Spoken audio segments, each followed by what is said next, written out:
I'm seeing, more than one country. There are more than one country. Again, as I explained, I'm seeing a lot of water in Africa. So many countries are going to be hit with floods. At least 300 people lost their lives last month due to massive floods in the Democratic Republic of Congo. Flash floods have swept away cars, houses, power lines and a crucial bridge in the Tanzanian city of Dar es Salaam. Tonight, the search for survivors continues in Cameroon amongst communities devastated in the capital after a burst dam triggers fatal landslides in which dozens are killed. Now, homes and cars washed away or destroyed by mud and flood water after a river bank burst and heavy rainfall hit South Africa's Cape Town. Torrential downpours from Cyclone Belal have unleashed severe flash flooding in the Mauritius capital, Port Louis. Public broadcaster SABC confirmed that heavy rains had caused major damage in several areas of the island on Wednesday evening. Burundi, Sudan, South Sudan and Uganda are all bearing the brunt. Now, this is a lot of water. This is not like low water or just like general flooding. This is a lot of water. The Democratic Republic of Congo is also faced with heavy flooding.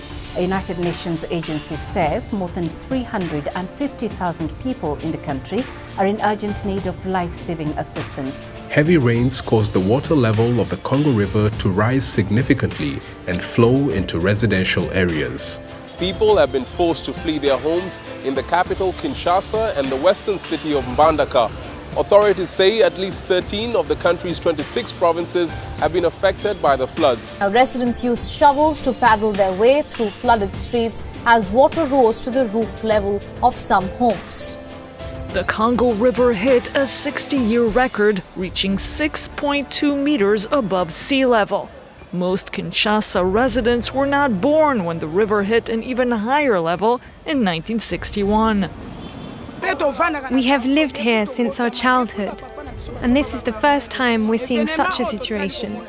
We had to use canoes to move around. More than 360 villages and 36 districts were flooded throughout the Republic of Congo. The flooding hit the provinces of Ituri and Mongala as well as the capital Kinshasa.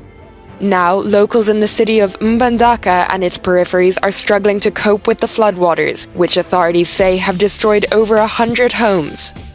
The floods are the most severe in over 60 years, since the last major flooding in Kinshasa in 1961. We are in Africa. We're in Africa. And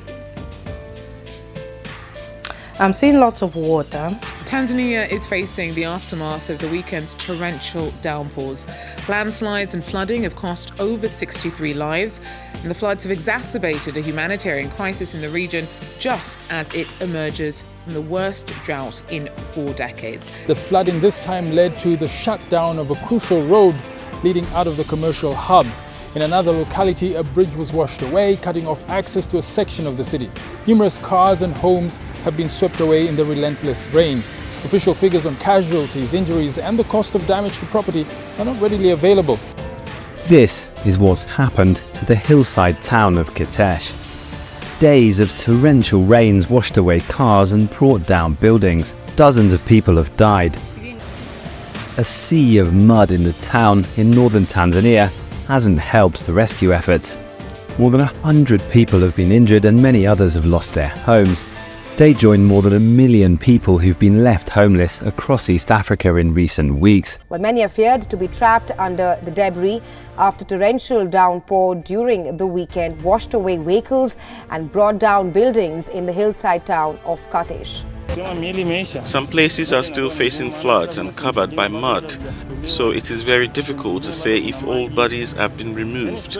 I believe there are more bodies covered by mud and houses. The death toll from landslides and flooding triggered by heavy rainfall here climbed to 68 on Monday.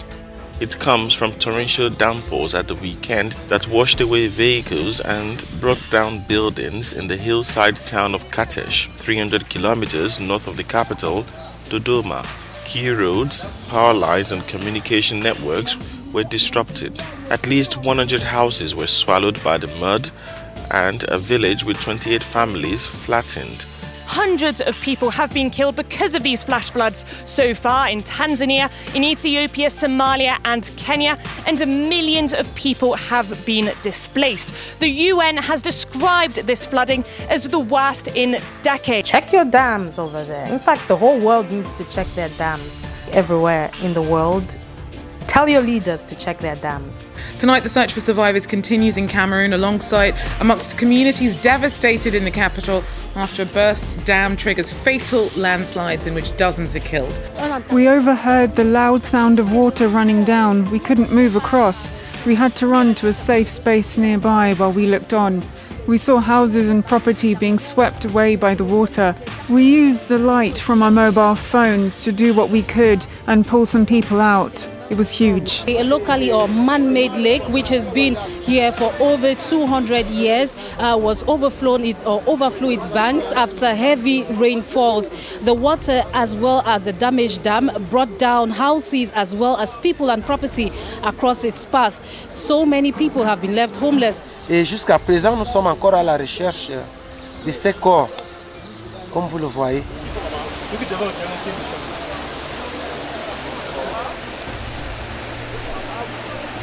There's a lot of water that's going to happen in Africa, by the way. Torrential downpours from Cyclone Belal have unleashed severe flash flooding in the Mauritius capital, Port Louis, with cars washed down streets and people seen escaping their submerged vehicles. The Mauritius Weather Service raised the alarm from Class 2 to 3 as the island nation braced for worse to come. Dozens of cars submerged by deep water in the streets of Port Louis. Roads in the Mauritius capital were hit by flooding as Cyclone Belal drew closer to the island. Authorities urged the public to shelter in a safe place. A tropical cyclone has caused heavy flooding and at least one death in Mauritius. Dozens of cars submerged by deep water in the streets of Port Louis, where authorities raised the cyclone alert level to its maximum. Cyclone Belal is now slowly shifting away from the island, but the winds associated with it still have a major influence. The head of the island's weather service submitted his resignation after failing to forecast how intense the storm would get. Africa, water, lots of water. Just be prepared for water. I know Africa is a continent. I know that. Now, homes and cars washed away or destroyed by mud and flood water after a river bank burst and heavy rainfall hit South Africa's Cape Town. Now, according to the Western Cape officials, people who went missing during floods are feared dead after the devastating storm swept across the South African province on Monday. The local government has categorized the storm as a disaster, suggesting that the full extent of the damage will only become apparent once the storm has subsided.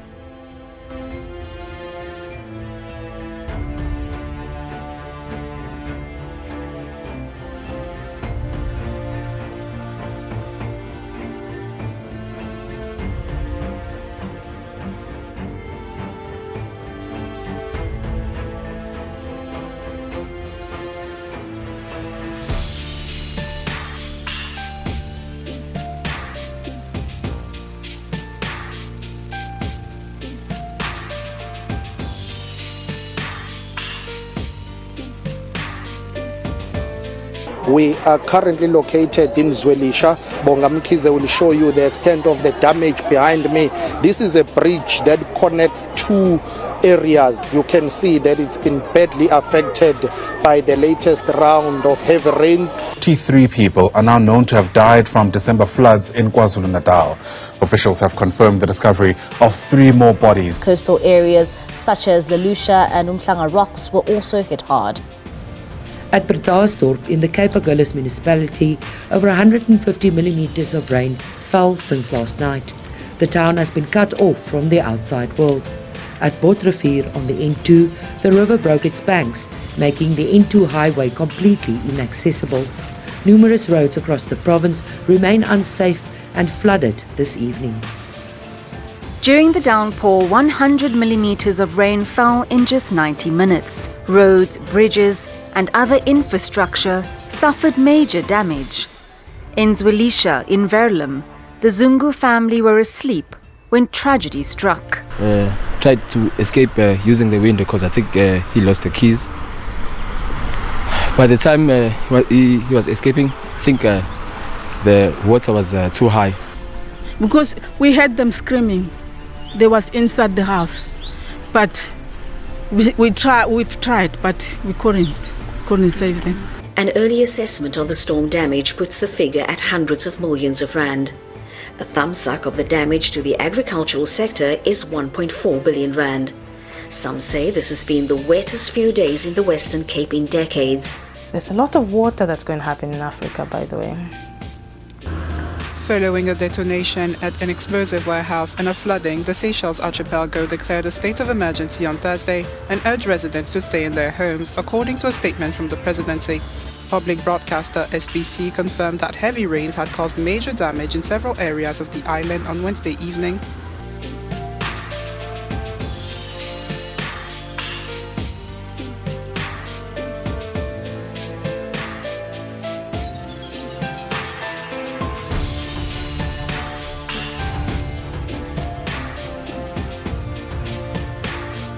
President Wion Ramkalawan declared a state of emergency on Thursday.